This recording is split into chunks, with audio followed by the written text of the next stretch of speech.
Oke, bismillahirrahmanirrahim. Jadi hari ini gue akan membahas tentang mata kuliah riset operasional pertemuan ke-6 tentang materi transportasi.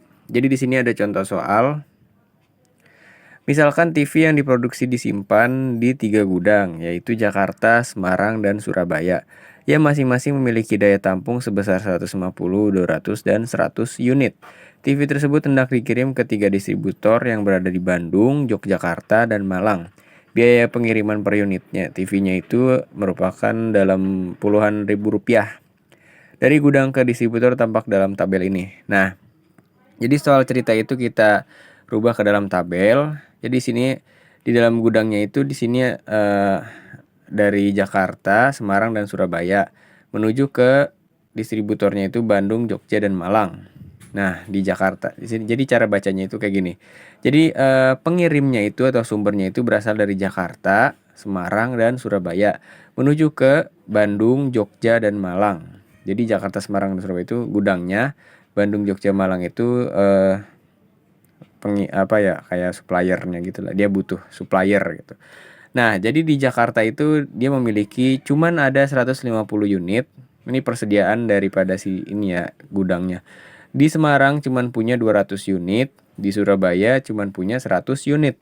Sedangkan Bandung itu dia pengen 100 unit dari dia pengen 100 unit gitu. Yogyakarta pengen 300 unit dan Malang pengen 50 unit aja gitu.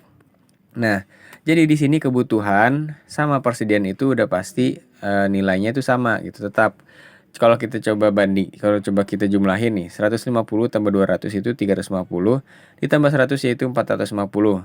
Itu untuk persediaan daripada si sumbernya. Yang kebutuhannya itu adalah 100 ditambah 300 itu 400, ditambah 50 450. Jadi total keseluruhannya itu sama-sama 450 gitu. Nah, jadi kurang lebih begitu ya. Ini sumber, sebelah kiri, sebelah kanan itu yang atasnya itu yang berjejer itu adalah tujuan kitanya gitu, tujuan. Ini stok barang yang ada di sumbernya. Ini adalah kebutuhan yang dibutuhin dari si pengirimnya gitu, tujuan kitanya. Nah, di sini kita pengen nyoba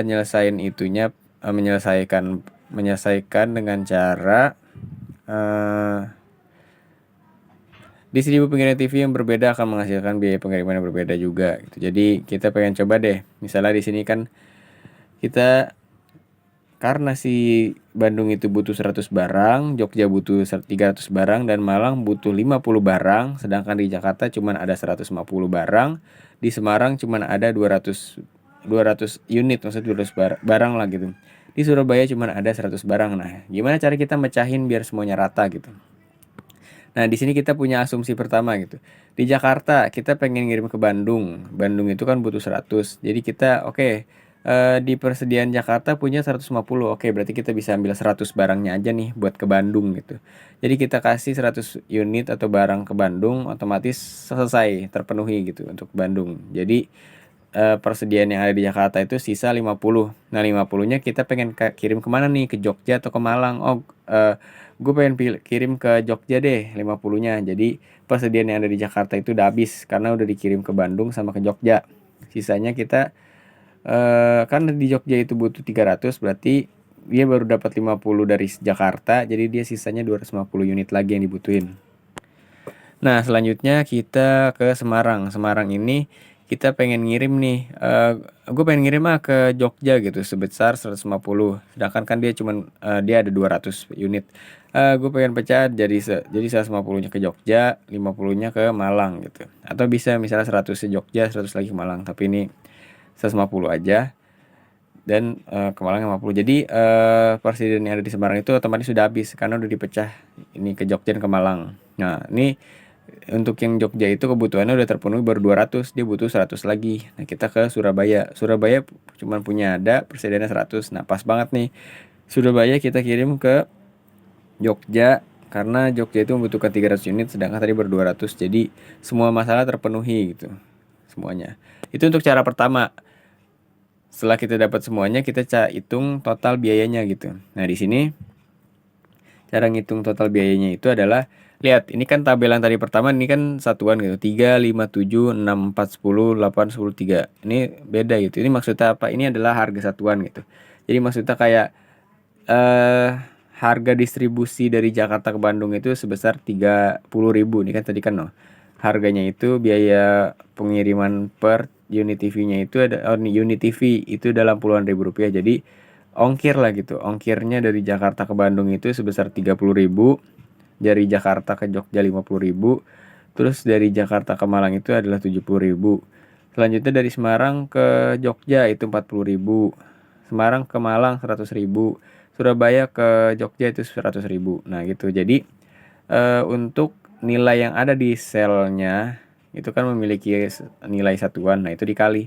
Nah ini nilai 100 ini bertepatan ada di Jakarta ke Bandung. Nah harga satuan dari Jakarta ke Bandung berapa sih? Oh 3 nih, berarti 100 dikali 3. Terus selanjutnya di sini ada 50. Oh berarti dia nilainya itu ada di sel ini nih antara Jogja dan Jakarta. Harga satuannya itu adalah 5, berarti 50 kali 5 dan seterusnya. Jadi untuk menghitung total biayanya itu adalah mengalihkan nilai yang ada di sel dengan nilai satuan yang ada di sel, dan dapatlah nilai sebesar 2.650, atau mungkin sekitar 2 juta kali ya untuk ongkir semuanya gitu. Nah itu untuk cara pertama. Untuk cara keduanya itu, oh misal aku mau bedain dah gitu. Ini kan tadi kan dari Jakarta ngirimnya itu kan 100 unit ke Bandung gitu. Gimana kalau misalnya gue pengen ngirim 100 unitnya itu di Jogja deh, 50-nya di Malang gitu. Oke, kita pakai cara kedua. Di sini kurang lebih caranya sama kayak tadi, cuman perbedaannya itu adalah di nilai unitnya gitu. Nilai unitnya mau di mana gitu. Misalnya tadi kan di Semarang itu kita pengen ngirim ke Jogja sebesar 150 unit. Sedangkan di cara keduanya itu sebesar 200. Jadi habis hilang gitu persediaan yang 200 si Semarangnya. Kalau ini kan tadi bisa dipecah lagi. Nah, itu kurang lebih sama. Setelah kita dapat semuanya, kita hitung total biayanya sama kayak tadi. Nah, kita dapat sebesar 2.450 atau sekitar 2.450.000. Nah, dari kedua ini yang paling murah mana? Cara yang kedua. Nah, jadi untuk materi transportasi itu ya kayak gini, kita cari nilai yang paling murah lah gitu. Nah, gimana caranya? Ini kan berdasarkan asumsi. Gimana caranya kalau kita nyari-nyari lagi, cocokin lagi, lama dong. Nah, ada namanya metode. Jadi di dalam materi transportasi sini memiliki 3 metode. Yang pertama itu adalah masuk ke metode. Yang pertama itu adalah metode barat laut. Lalu yang kedua adalah metode biaya terendah. Dan ada metode Vogel. Kita mulai dari metode barat laut. Nah, untuk barat laut ini dia kan arahnya itu kan di sebelah kiri atas gitu. Serong kiri atas lah gitu. Nah, langsung kita masuk ke contoh soal. Di sini alat-alat rumah tangga akan dikirim dari 4 buah distributor A, B, C, D ke 3 toko 1, 2, dan 3. Jumlah barang yang siap dikirim dan distributor A, B, C, dan D masing-masing adalah 300, 200, 600, dan 500 unit. Kebutuhan toko 1, 2, dan 3 masing-masing adalah 200, 100, dan 400 unit. Biaya pengirimannya itu satuannya adalah ribuan dari distributor ke toko. Tampak dalam tabel di bawah ini. Tentukan penyelesaian visible awal dengan menggunakan metode barat laut. Oke. Jadi dari soal tadi kita translate gitu ke dalam tabel. Jadi di sini adalah sumbernya, ini tujuannya, ini persediaan barang dari si sumber, ini adalah kebutuhan dari si tujuan. Nah, ini yang ini adalah harga satuan. Ribuan satuan gitu, harga satuannya gitu. Nah, gimana cara nyesainnya? Jadi cara nyesainnya itu kita mulai dari, kan tadi kan barat laut itu kan ada di sebelah kiri atas. Berarti kita penyelesaian apa tadi namanya nih? Visible awalnya itu dari kiri atas. Jadi bertahap gitu. Dari sini sini sini sini sini sini sini sini sini sini sini sini gitu. Jadi diutamain dari barat laut atau kiri atas dulu. Nah, di sini kita mulai dari di sel pertama yang ada di baris A dan di kolom 1. Nah, di sini kita isi nilai gitu. Isi nilainya itu kita isi dengan nilai sebanyak-banyaknya. Nah, kita cek. Di sini di A itu ada persediaannya sebanyak 300, sedangkan kebutuhan di kolom 1 itu adalah 200. Jadi kita masukin 200 aja buat nyelesain kolom 1. Nah, kita isilah 200. Dan kita udah penyelesaian di kolom 1, otomatis dia dicoret karena dia nggak butuh lagi, udah terpenuhi. Nah, kita lanjut ke kolom selanjutnya. Di baris kedua, baris selanjutnya di sini, di bawah di kolom 2 ini. Nah, di sini kita cek di persediaan A itu kan tadi kan udah kepake 200, sedangkan persediaan 300, otomatis sisa 100. Nah, berarti kita isi 100 di kolom 2. Sedangkan kolom 2 membutuhkan 1000 unit. Berarti dia butuh 900 lagi, sedangkan persediaan yang ada di A itu udah habis. Berarti otomatis ini kita coret. Jadi kolom 1 dan baris A itu kita coret. Nah, selanjutnya kita ke kolom ini, ke baris ini enggak, karena dia udah terpenuhi di A-nya. Jadi untuk baris atau kolom yang sudah terpenuhi kita enggak ngisi nilai lagi ya. Jadi kita langsung skip ke baris dan kolom yang enggak, yang masih kebuka gitu slotnya. Nah, di sini kan enggak, berarti kita langsung lanjut ke 9. Nah, di baris B dia punya persediaan sebanyak 200, sedangkan di kolom 2 dia membutuhkan 900 unit ya, karena tadi kan udah ada 100. Berarti kita masukin nilai yang persediaannya aja B gitu. Oke, karena ini udah habis persediaannya, berarti kita coret lagi. Kita lanjut ke sini, ke bagian C. Di sini dia punya persediaan sebanyak 600 dan kebutuhannya itu berarti tinggal 700 lagi. Berarti udah kita masukin nilai 600 dan C-nya udah hilang gitu barisnya. Sisa ke D yang pertama yang kiri ini. Nah, tadi kan kebutuhannya itu kan udah sebanyak 900. Sedangkan persediaan yang ada D itu masih ada 500. Berarti kita cuma ambil 100 aja buat nyelesain kebutuhan yang ada di kolom D2 gitu. Jadi untuk kolom 2 kita coret, berarti sisa yang satu kolom ini otomatis yaudah kita masukin nilai akhirnya gitu, nilai sisaannya. Udah selesai. Jadi cara nyelesainnya gitu. Dari kiri atas dulu, kiri udah kelar. Nah, itu juga tergantung dari baris atau kolom yang udah terpenuhi, kita nggak perlu masukin lagi. Nah, setelah itu udah kita hitung biaya totalnya sama kayak tadi ya. Jadi nilai yang ada di dalam selnya itu dikali dengan nilai satuannya. Setelah semuanya dapat, ternyata nilainya itu harganya 9 ribuan gitu. Untuk untuk ini harganya. Itu untuk metode barat laut. Selanjutnya kita ke metode biaya terendah. Dilihat dari namanya itu, dari nama metodenya itu kita disuruh nyari biaya terendah. Nah, cara nyelesainnya gimana? Cara nyelesainnya itu kita fokus ke nilai satuan. Di sini kan ada 5, 3, 6, 2, 9, 4, 3, 7, 8, 6, 1, 4. Bukan fokus ke ini nilainya bukan ya, tapi ke harga satuannya. Nah, kita nyelesainnya itu pertama dari yang nilai satuannya itu terendah. Nah, di sini kan nilai satu terendah itu kan 1. Nah, berarti kita masukin nilainya itu ada di sel 1 di sini, di antara baris D dan kolom D. Isinya kayak tadi. Ini kan tadi kan ini 500, persediaan 500, kebutuhannya 1000. Berarti udah kita isi nilai 500. Nah, kebetulan karena persediaan di D-nya udah terpenuhi, berarti kita coret gitu. Selanjutnya kita lihat nih, yang nilai satuannya terendah lagi apalagi nih, yang mana lagi? Oh, ternyata 2. Dia ada di baris B dan di kolom 1. Kita lihat, oh dia persediaan 200 doang, sedangkan dia butuhnya juga 200 juga. Oh, ini sama nih kebutuhan sama persediaannya, ya udah kita isi 200. Nah, berhubung untuk yang metode biaya terendah, kalau ada baris sama kolom yang kebutuhan yang nilainya itu sama, ini kan dia ke kanan sama, ke bawah sama, itu kita tambahin nilai 0 di dalam baris dan kolomnya. Maksudnya gimana? Jadi di sini kan kita kan hilang nih dua-duanya. Nah, sedangkan yang karena itu kan baris ini sama kolom ini. Baris ini sama kolom ini. Nah, itu kita tambahin nilai 0 di antara baris dan kolomnya. Kita bisa bebas menaruhin di sini, menaruhin di sini, atau menaruhin di sini. Yang penting dia ada di dalam baris dan kolom yang terpenuhi itu. Tujuannya untuk emang tujuannya biar kita nyari biaya totalnya itu. Pokoknya buat biaya total gitulah. Nah, jadi kayak gitu, itu khusus untuk baris dan kolom yang terpenuhi masing-masing. Nah, setelah itu dari harga 1 dan 2 itu yang kecil lagi mana? Oh, 3 nih. Ya udah kita masukin nilai di 3.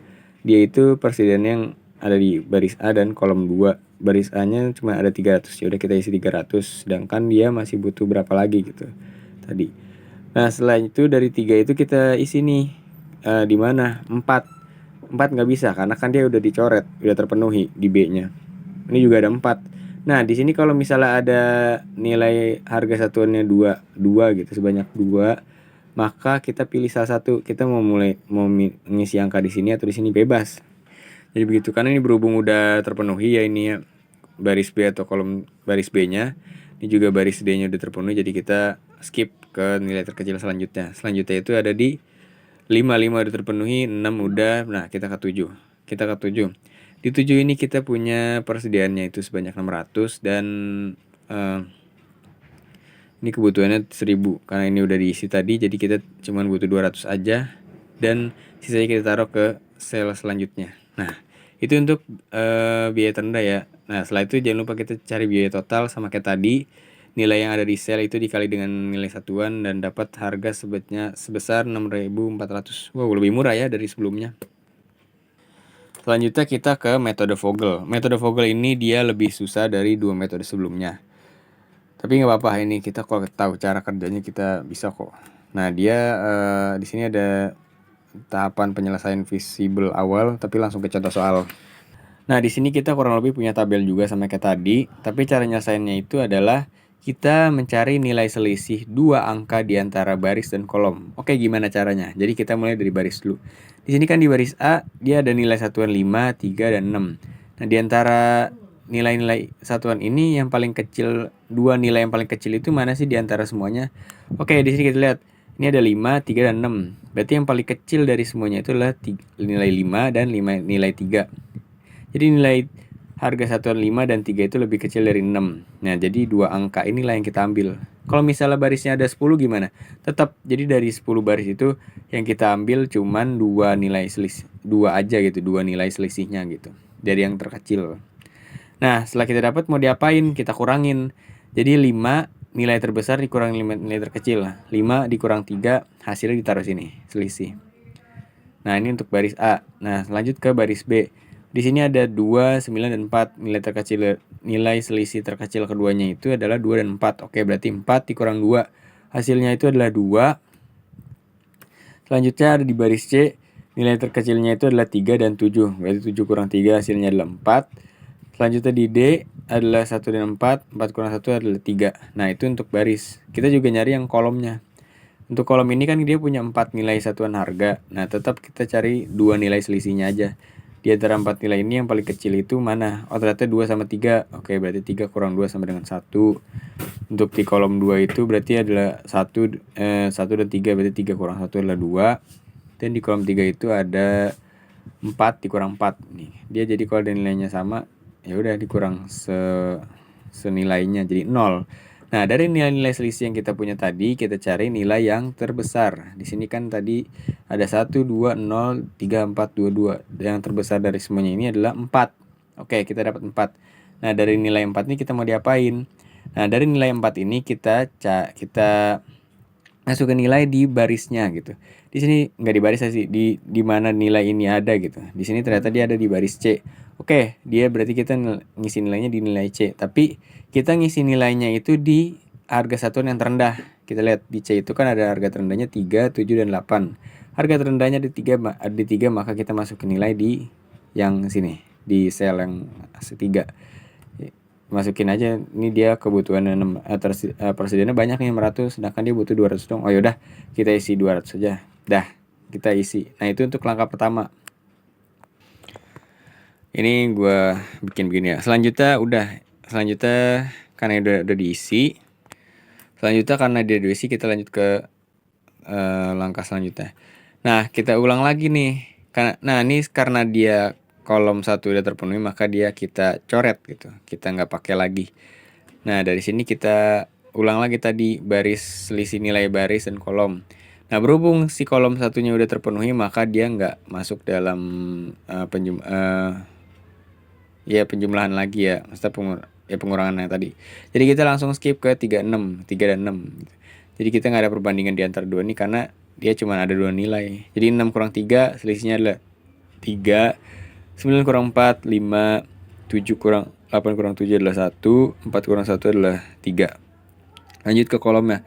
Karena kolom ini udah nggak kepake, udah terpenuhi, maka dia ditulisnya strip atau nggak ada nilainya. Lanjut ke kolom 2, kita ini masih ada 4, berarti 3 kurang 1 adalah 2. Di kolom 3, 4 kurang 4 tetap 0. Nah, dari selisih yang punya, kita lihat nih, mana sih nilai terbesar dari selisih itu? Oh, ternyata nilai 5. Oke, berarti kita nilai 5 itu baris. Oke, dari baris yang ada di nilai selisihnya 5 itu ada di B. Nah, dari B itu nilai satuan yang paling kecil itu ada di mana? Ada di 2. Enggak dong, karena di 2 ini dia ada kolomnya udah terpenuhi. Jadi kita fokusnya ke 2 sel ini. Nah, dari 2 sel ini yang paling kecil itu ada 4. Jadi 4 kita masukin nilai. Nah, di B itu dia presiden 200, cuman kebutuhannya lebih besar. Ya udah kita masukin nilai yang ada presidennya aja gitu, 200. Oke. Berhubung dia udah terpenuhi, baris B berarti dia kita coret. Jadi kolom 1 dan baris B itu kita coret. Nah, kita lanjut ke langkah selanjutnya. Kita kurangin lagi barisnya. 6 kurang 3, 3 ini karena barisnya terpenuhi berarti dia strip. 8 kurang 7, 1, ini karena, ini belum ya, 4 kurang 1 adalah 3. Ke kolomnya ini strip. Ini 3 kurang 7 kurang 9 kurang 7. Enggak. Ya, 3 kurang 1 adalah 2.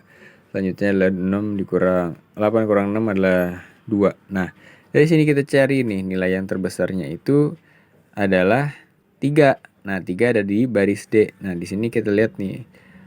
Untuk harga satuan terkecil itu ternyata ada di 1. Oke, kita isi nilainya. Itu sebesar 500. Berarti dia masih butuh ya berapa lagi lah tuh. Kita coba ulang lagi dengan baris dan kolom yang masih tersisa. Ternyata di sini diketahui selisihnya itu terbesarnya ada di 4. Nah, ini dari kolom. Nah, nih maksudnya. Nah, dari kolom 2 mana nilai satuan yang terkecil? 1. Enggak, maksudnya 7 karena ini udah kecoret. Nah, di sini kita masukin 3, maksud 3.